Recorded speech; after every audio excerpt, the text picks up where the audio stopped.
Thank you. So 2 years ago, I had my very first parent-teacher interview. And the teacher sat us down, and she started to tell us about this activity that the class was doing. They had an assignment to draw a person. They'd been drawing buildings and trees and things like that, but they had been learning about the parts of the body. People have arms and legs and feet and hands, and that was the assignment, to draw a person. So my son, he did the activity, and it was finished, and his teacher came over and said, well, you know, Lev, there's no hair on your person. There's no hair on the head. Oh, I don't really want to put any hair on the head. Well, it was on the list. I'd like you to put a hair on the head. So a few minutes later, he's done, and the teacher comes back over, and she looks at the drawing, and there's a hat on the head. And he looks up at her and says, Mrs. Smith, I assure you there's hair underneath the hat. Now, his teacher was a little bit annoyed at this, but at the same time couldn't really find any fault in his logic. But what I love about this story is that at this age, kids have this innate ability to take a chance. They're not really afraid of the failure. They're not really afraid. It's like, it makes sense to me, I'm going to go for it. It's not something unique to my son. I think we see this in all children. And it's a wonderful characteristic and absolutely critical for learning. But what we see in education is that as you go further, the environment actually doesn't like this anymore. There isn't an opportunity to take a chance. And in fact, making a mistake is something absolutely horrible. And this is something that we can take a look at. My experiences in education were not great. I was a horrible student. And it wasn't until my third year of university that I actually kind of figured out I learned differently than most people. I'm a very visual learner. Words were always very hard for me. So what started very positive and become very difficult, and I kind of retreated from school. I didn't really want to go, I didn't like it, and I started doing a lot of things like this. I did a lot of this. Now, I was very active as a kid. I was a skier and played a lot of hockey. But I continued on somehow in education, and high school was really no different. It just got a lot harder, and the structure changed so much that it was all about words, and a very, very rigid structure didn't work the way my mind worked. It was very difficult. And so again, I withdrew from education and started to do a lot of things like this.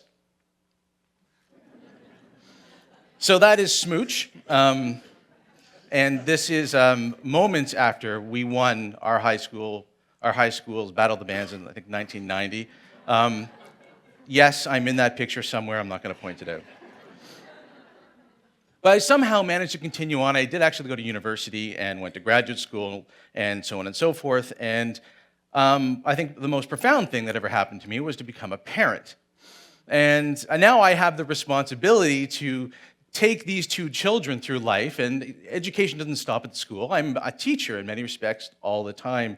And one of the things I've learned about this is that my two kids are incredibly different. And this picture I love because it exemplifies it. The candle's lit, he's hypnotized, and she's screaming at it.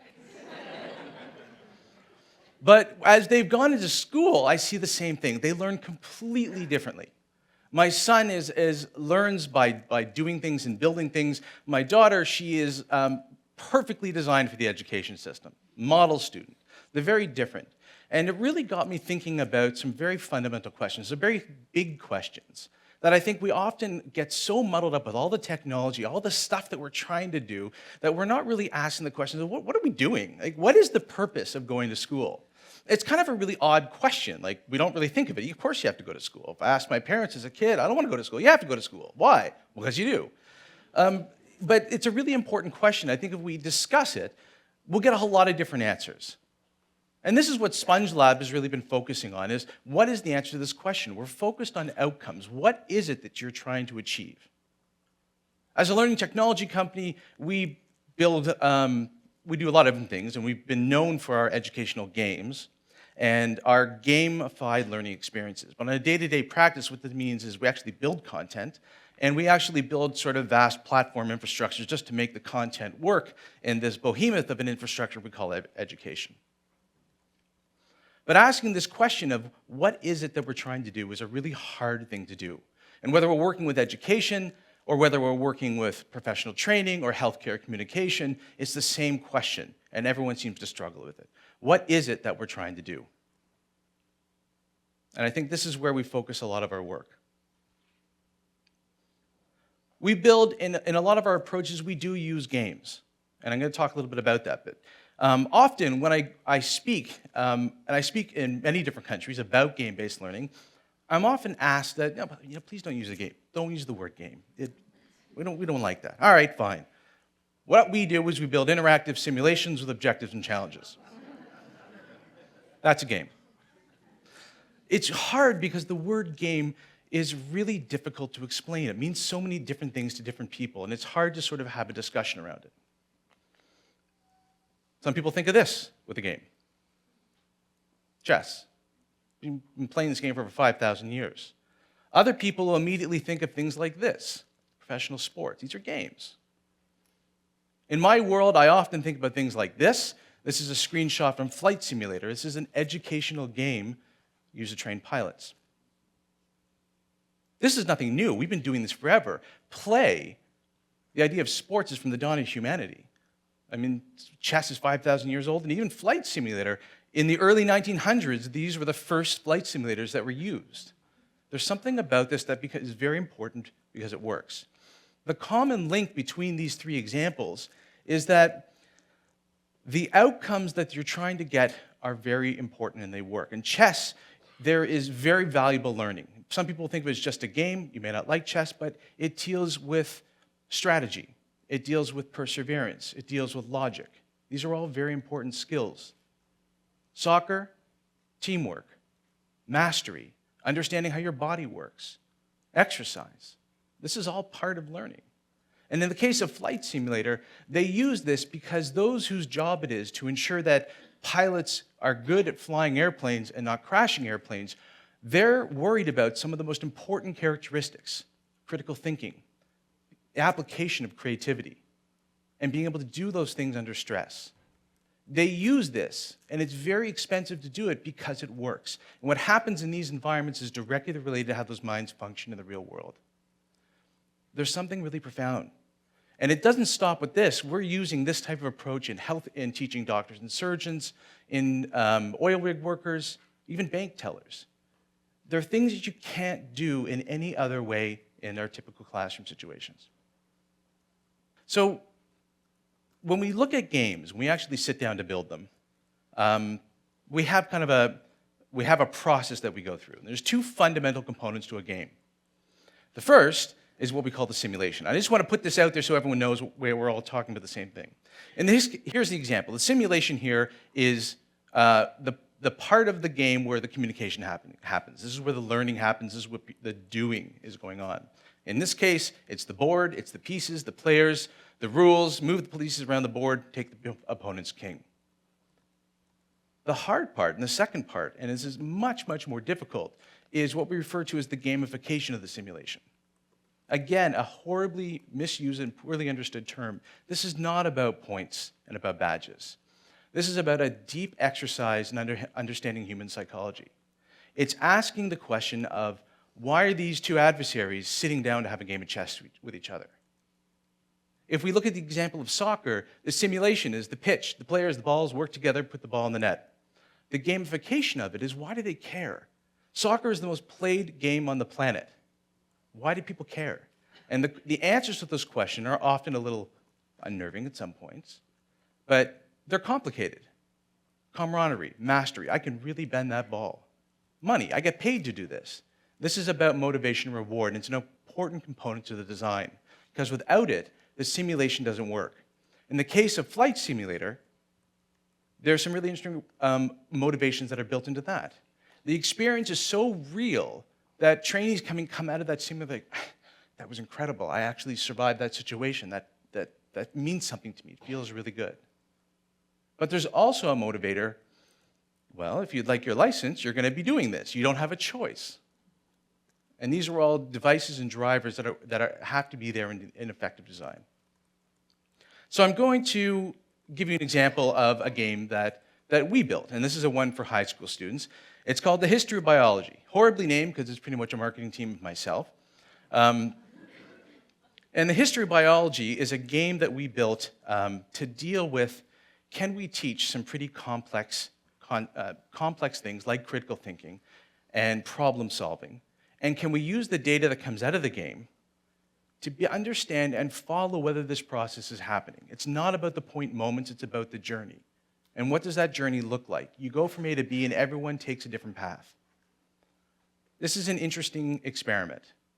This game has over 100,000 active players, and I encourage you to try this out. You can go to Spongelab.com. It's an open and free community, and you can play this game there.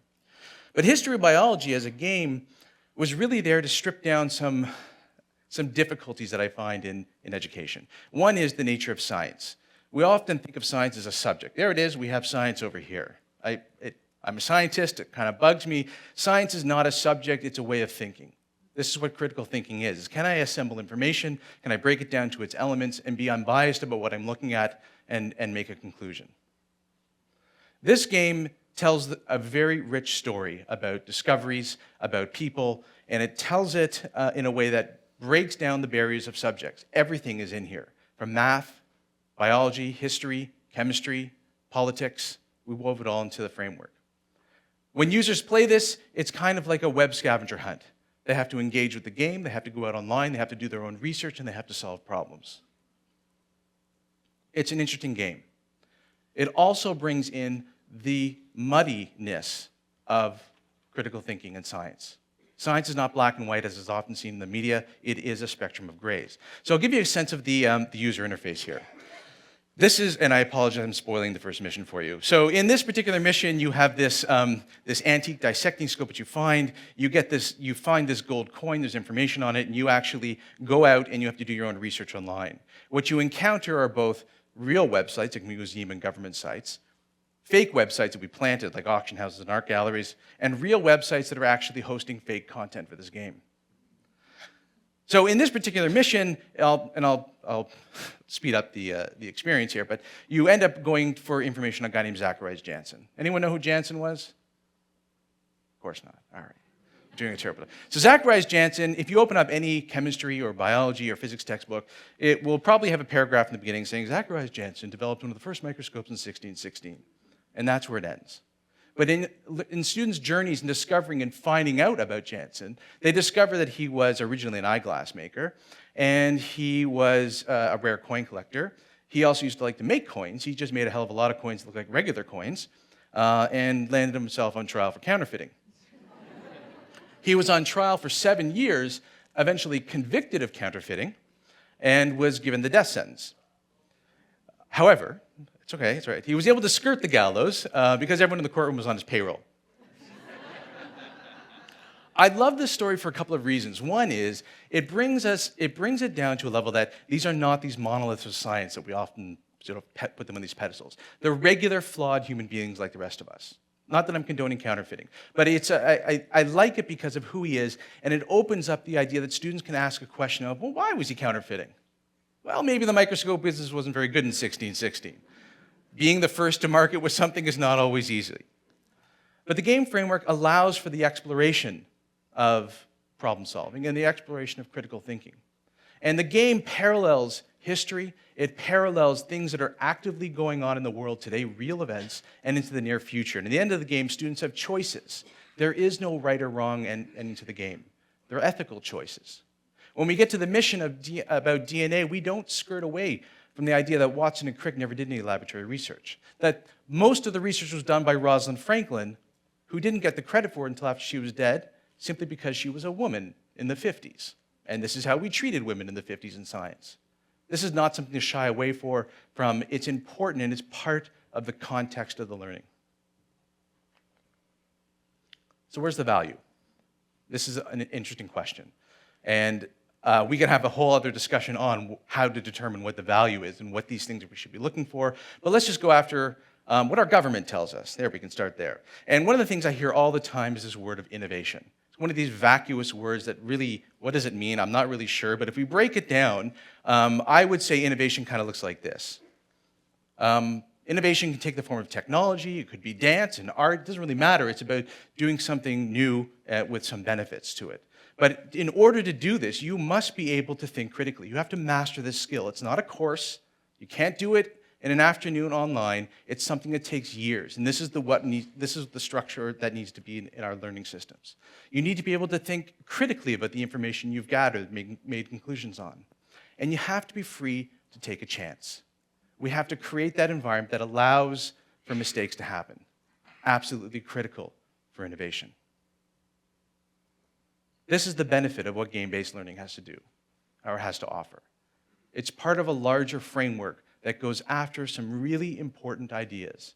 Can we teach and assess the concept of critical thinking and creativity? It's a complicated question, but these type of frameworks, to some degree, have a very powerful answer. Where this is going, and the obvious question is, very great, I see your point, but education is impossible to change. How do we do this? How do you affect change in this world? And there'll be a ton of debate about this, and I know we'll have discussions about this after, but the idea of data, yes, we need to be careful and be good stewards with it. But games are not just fun and really good teaching tools. They are the most sophisticated data gathering tools you've ever had access to. The information you get at a platform use, clicks, views, times looking at video, is nothing compared to the path processes we can actually see in gameplay. It's remarkable. This data, though, it holds the key to be able to change behavior. And these are some of the core principles of gamification, that through this data and these approaches, we can organically change behavior in classroom and students and teachers, but also change behaviors of administrators and politicians. And this is really where I believe the next steps are. That's clearly another discussion, and I'll leave you on the cliffhanger on how we actually do that. But I'll stop there, and thank you very much.